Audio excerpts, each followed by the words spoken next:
रियासत की जंग लड़ रहे हो। अरे भाई रुक जा, ताहियात इस्तस्नास तो ले लिया, अभी किसका डर है? मुझे इंट्रो तो देने दे। रात के अंधेरे में जब आप सो रहे होते हैं, हमारे जवान खेतों में पानी का नक्का खोल रहे होते हैं ताकि खेती बाड़ी कर सके। ये अभी पहले का नहीं, सिर्फ 2023 से शुरू हुए। पंजाब में 45,000 एकड़, फिर सिंध में 52,000 एकड़ से ज़्यादा, और अब जनाब FUIC है, FU कुछ ऐसा ही नाम है। हाउस साहब ने वो इस इन्वेस्टमेंट का कह कर एक अदारा बनाया था ना, उसके तहत 4.8 मिलियन एकड़, जनाब मिलियन, पर काश्तकारी करेंगे अब। पाकिस्तान पुलिस फोर्स जिंदाबाद। आपने साइप्रस का नाम सुना है? यहाँ पर अपने देसी लोग, इंडियन, पाकिस्तानी, बंगाली डंकी लगा कर जाते हैं ना, दुगना रकबा बनता है ये। यहाँ पर सिर्फ हाफजी आर्मी की वर्दी पहने हुए लोग अब काश्तकारी करेंगे। पेट्रोल बलूचिस्तान से आ जाता है। वर्कर जो वहाँ पर खेतों पर काम करेंगे, वो उनकी तनख्वाह बजट से कौम दे देती है। लाजमन ये कारोबार भी बहुत कामयाब जाएगा फौजी फाउंडेशन की तरह।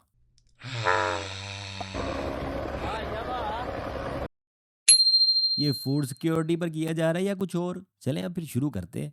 तारीखी पस मंज़र, एक होती ना तारीख, एक उससे भी पीछे वाली तारीखी पस मंज़र। 1894, अंग्रेज़ों का दौर। लैंड एक्विजिशन एक्ट, इसके नाम पर ज़मीन छीनने का कानून बनाया हुआ था अंग्रेज़ों ने, जो अभी तक जारी है। हम आगे आगे देखेंगे ना। आप अंदाज़ा कीजिए, हमारी आर्मी टैंकों से शुरू हुई, DHA के प्लाटों में से घूमते हुए, गुजरते हुए, दूध बच्चों के सीरियल के समुंदर क्रॉस करते हुए,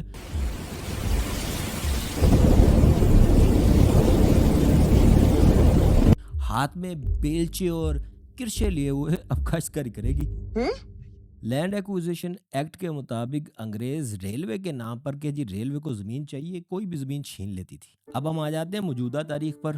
काले अंग्रेज 1970 के अंदर DHA, डिफेंस हाउसिंग अथॉरिटी, हैं जी, कराची, लाहौर, इस्लामाबाद के अंदर ज़मीनों पर नज़रसानी की कि ये प्लाट अच्छा है, ये वाला अच्छा है, ये वाले भी अच्छे हैं। फिर जब दो अच्छे लग जाए बंदे को, तीसरा अच्छा लगता है, कौन सी देर लगती है, करते करते वो प्लाटों के ढेर लगा लिए इन शहरों में, और नामुकम्मल रेटों के ऊपर ज़मीन ले ली, जिसकी अदायगी अभी तक नहीं की।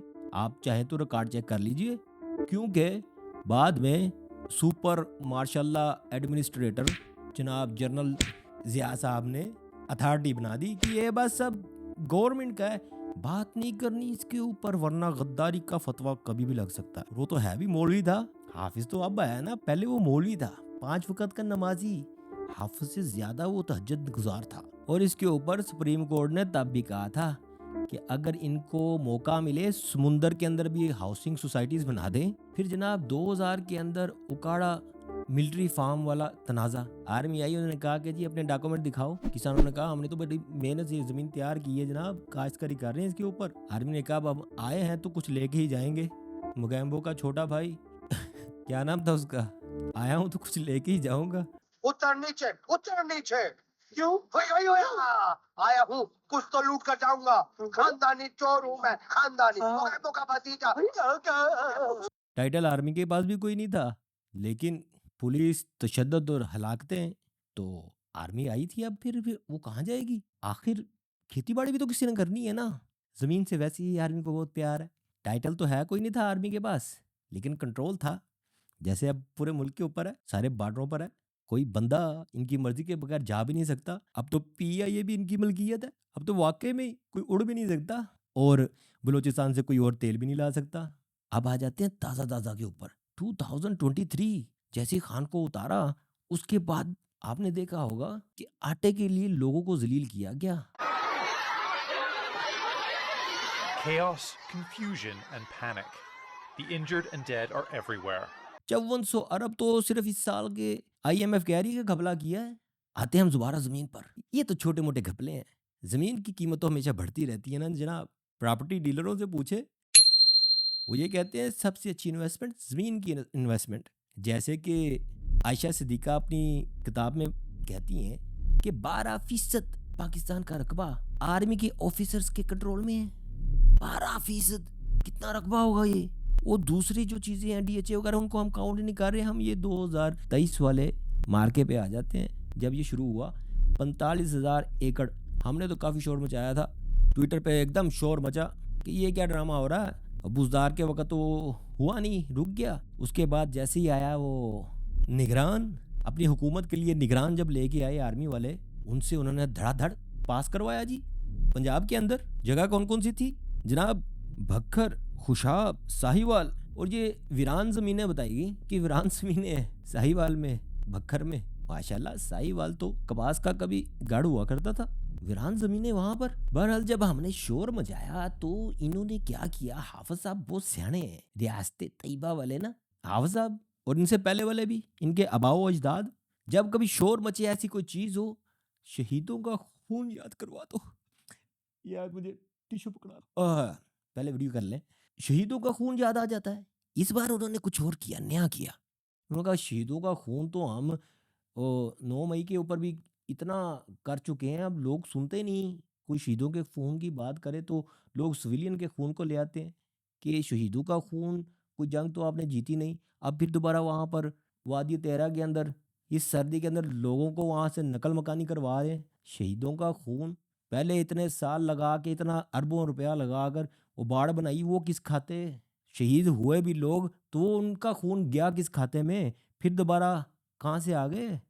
बॉर्डर तो आपके कंट्रोल में है, फिर दोबारा आते हैं ज़मीनों पर। मैं भटक जाता हूँ, पता नहीं क्या, मैं भटक जाता हूँ, इनकी बातें करते करते कहाँ से कहाँ चले जाता हूँ। हम फिर दोबारा वापस आते हैं। शहीदों के खून हो गया पुराना, तो इन्होंने सोचा अब क्या किया जाए। इन्होंने बनाई फिर वही FUIC, नहीं यार उसका नाम है क्या, SIFC। हाँ एवी ना मेरे तो क्योंकि ये कौम के साथ कर ये रहे हैं। FU ऊपर से वो इनका वो बंदर, वो जो कॉन्स्टिट्यूशन उठाकर ऐसे उंगलियां दिखा रहा था, हैं? तो ये तो शुरू से ही आदि है ना, इसलिए तो मेरे मुंह से मैंने कहा शायद यही असल में नाम होगा, लेकिन पढ़ लिया है FUIC नहीं SIFC। बच्चों समझ रहे हो? तो उन्होंने वो अदारा बना लिया। अब अगर कोई इनके अदारे को कोई भी कुछ कह दे, वो मुहिब वतन तो हो नहीं सकता। और अब जिस तेजी के साथ रियासत तैयबा ने लोगों की लई तई की है ना, गद्दार होने में तो आपका आधा सेकंड लगता है। ये सारे काम किए हैं। फतवा कभी इधर से आ जाता है, या फिर वो हर हफ्ते के हफ्ते कार्टून प्लस का प्रोग्राम पूरे टेलीविजन चैनलों पर चलाने वाला एक और शरीफ। तो जनाब जुलाई 2023 के अंदर ग्रीन पाकिस्तान इनिशिएटिव लिया गया और भिखारी वजीर आजम ने उसको लॉन्च किया, इनोग्रेट किया उसका। ये भी बताया गया बहुत इन्वेस्टमेंट आ रही है SIFC के अंदर। $500 मिलियन तो उसी वक्त सऊदी वालों ने दे दिए कि ये लो भाई, जेब से निकाल ले। सऊदियों के पास तो पैसे ही बड़ा ना, जेब से निकाल ले। उन्होंने $500 मिलियन ऐसे ऐसे करके गिने। रुको मैं आ रही हूँ। ये कहा हाफिज साहब ये लो आपके लिए $10 बिलियन का, तो हर तरफ जहाँ पे भी गए हैं हाफिज साहब वहाँ पर सौदे कर रहे हैं 10-10 बिलियन करके। तो अब तक तो मेरा ख्याल पाकिस्तान का कर्जा भी उतर जाना चाहिए, लेकिन आया एक ठेंगा भी नहीं। बहरहाल फिर से कैरी ऑन। वो कहते हैं ना कि जब तो वाइफ को चस्का पड़ जाए, यार नहीं, ये तो कोई भी मिसाल ले लें, वो एक दफ़ा पड़ जाए ना तो बंदा फिर वो रुकता नहीं है बंदा, ठीक है ना। तो हाफिज साहब ने अभी 45,000 कहाँ पर रुकना था, वहाँ पर 45,000 एकड़ हैं, वो भी साहिवाल, भक्कर वगैरह में वीरान जगह। तो 2024 के अंदर उन्होंने सिंध वालों को कहा कि यार इतनी ज़मीन वैसी पड़ी हुई है, तुम लोग खुद तो कुछ करते नहीं, खाई जा रहे हो, हमें भी दो, हमें ज़रूरत है ज़मीन की। ज़मीन के बगैर आपको पता है जिसकी ज़मीन ना उसे तो कोई बंदा चौधरी भी नहीं कहता। क्या फरमाते हैं DJ शरीफ साहब, हम रियासत हैं। तो रियासत तो बंदा तभी होगा जब उसके पास खुद का अपना कोई प्लाट ना हो, वो अपना आपको कैसे रियासत कह देगा। तो सिंध गवर्नमेंट को उन्होंने कहा कि हमें और ज़मीन चाहिए। सिंध वालों ने कहा इसके बाद हो सकता है कि हमारे वंडर बॉय की भी कोई बात निकल पड़े। तो उन्होंने 52,000 एकड़ से ज़्यादा की ज़मीन उनको दी, जो कि खैरपुर 28,000, थरपारकर 10,000 और दादू में 9,305 एकड़। और जैसे जब ये हुआ तो उन्होंने हाफिज ने कहा कि अब रुकना क्यों, थोड़ा और करें ना, प्रोजेक्ट थोड़ा और बड़ा करें। तो फिर 2024-25 का ये जो था SIFC, सही कहा इस दफ़ा, उसके अंदर उन्होंने कहा कि अब हमें 4.8 मिलियन एकड़ ज़मीन चाहिए। और ये द न्यूज़ डॉन वगैरह की रिपोर्ट है, ये मैं साथ साथ आपको इसीलिए लगाई जाता हूँ कि जो बात कर रहा हूँ भाई प्रूफ के साथ करता हूँ। हैं आपके अखबारों ने लगाया, अगर किसी को पकड़ नहीं है ना, कोई इंटे छिंटे बांध नहीं है, उनके साथ बांधो। पहले कोई सच बात नहीं करता पाकिस्तान के अंदर, कर नहीं सकता, तो अगर कोई कर भी रहे हैं हम जैसे, तो हम साथ आपको प्रूफ देते हैं। प्रूफ के बगैर गालियाँ तो हम निकालते नहीं हैं, गाली निकाल के फ़ायदा क्या। तो जनाब केपी के अंदर 74,000 एकड़, बलूचिस्तान में 47,000 एकड़, इसके अलावा और कितनी उनके पास ज़मीन है उसका पता नहीं। ये सिर्फ SIFC के मुताबिक जो उन्होंने 4.8 मिलियन का कहा है ना, उनकी मैं बात कर रहा हूँ। उसके अलावा जो कुछ भी है वो आयशा सदीका की जो किताब में 12% वो अलग है जनाब। तो बलूचिस्तान में 47,000, KPK में 74,000, अब तक 8,64,000 एकड़ अलाट हो चुकी है जनाब, माशाल्लाह से। इसलिए मैंने ये वीडियो किया। अभी तक ये बात बिल्कुल ठप हो गई, कोई बोल ही नहीं रहा इस बात पे। तो अब तक 8,64,000 एकड़ अलाट हो चुकी है जनाब, और 1,05,000 एकड़ पर काश्त शुरू भी हो गई है? और अब अगर आप हिसाब वगैरह लगाओ ना, ये बनता है 4.8 मिलियन एकड़ जो बनता है ना, तकरीबन 19,426 मुरब्बा किलोमीटर बनता है। ठीक है, वो आपको साइप्रस का बताया था जनाब, 2 साइप्रस आए थे इसके अंदर। ठीक है, बेल्जियम और नेदरलैंड जमा करके दोनों को इकट्ठा इतना रकबा बनता है ये। ठीक है, कतर, जमैका है, कोसोवो, लबनान, इन सब को मिला लो तो फिर इतना रकबा बनता है एक भैया। हावा साहब, ओहो, इतनी सब्जियां उगा के कहाँ लेके जाओगे? अभी आने वाले वक्त में लगता है यही देखने को मिलेगा।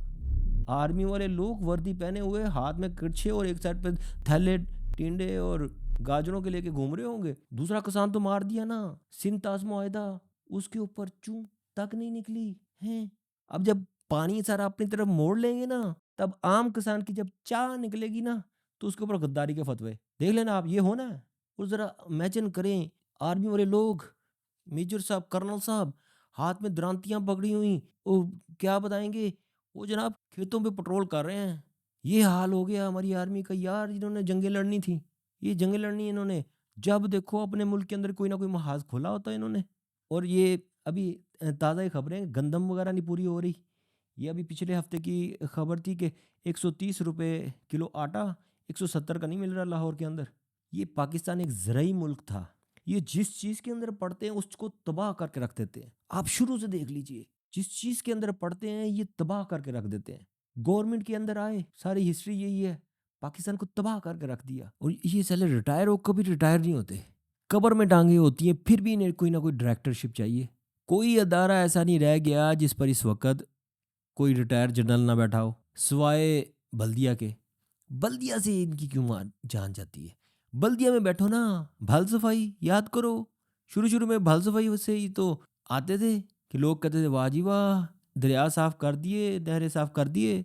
हमारी गलियां देखो ना, नालियां कितनी गंदी हैं यार। बल्दिया में आओ ना, किसी जर्नैल को लेके आओ वहां पर, और ये तुम कब्र में टांगे हैं फिर भी रिटायर नहीं होते। पाकिस्तानियों भी सब्र करो। जिसरा खान कहता था मैं तो बर्दाश्त कर लूंगा, तुमसे बर्दाश्त नहीं होना। और ये वक्त और ज़्यादा करीब आता जा रहा है। आप समझ रहे हो कि अभी बस हो गई? आप इनका देखो सही किस तरह से हर रोज़, वो जिसे पंजाबी में कहते हैं ना, नवा चन्न चाड़ देने पे। वो बेचारे वादी तेरा वाले, उसके आसपास पहले वो चलगोजे के पता नहीं कितने दरख्त लगा दिए। कच्चे के डाकू वहाँ के लोगों को कभी नकल मकानी नहीं करवाई है, क्योंकि अगर वहाँ से नकल मकानी करवाई फिर कच्चे के डाकू तो बेचारे भूखे मर जाएंगे ना। वहाँ मादनियात हैं, वहाँ पर ज़मीन है, वहाँ पर चलगोजे हैं, दूसरी सब्जियां लगाएंगे। और बॉर्डर का एरिया सबसे ज़बरदस्त, जहाँ से हमेशा कमाई होती है। या हो सकता है मेरा दिमाग ख़राब है, मैं ज़्यादा कुछ खान की मोहब्बत में, इनके मार्शल्लाओं की वजह से सही तरह से सोच नहीं पा रहा। आप मुझे बताइए, आप क्या समझते हैं, इसके बाद क्या पाकिस्तान फिर खुशहाली आ जाएगी? मैं ये समझता हूँ होना ये है जनाब, जिस तरह पाकिस्तान में और मियारी चीज़ें जो बनती हैं, आम पाकिस्तानी तो इस्तेमाल कर नहीं सकता, सब बाहर जाती है। जो गंदम का और सब्जियों का हाल हुआ है, टमाटर इंडिया से आ रहे थे, हम ज़रूरी मुल्क हैं। बहरहाल आने वाला वक्त ये होगा कि जनाब पाकिस्तान की गंदम भी पाकिस्तानी नहीं खा सकेगा। आपको कीनिया वगैरह से या रशिया की बर्बाद हुई गंदम यही होना है? या फिर से कहता हूँ कि हो सकता है कि मेरा दिमाग काम नहीं कर रहा। आप बताइए, ये वाक़ई कोई काश्तकारी का इनकलाब लाएँगे या कब्ज़ा अब कब्ज़ा प्लस हो गया? इंशाल्लाह फिर मिलेंगे। अस्सलाम वालेकुम व रहमतुल्लाहि व बरकातुहू।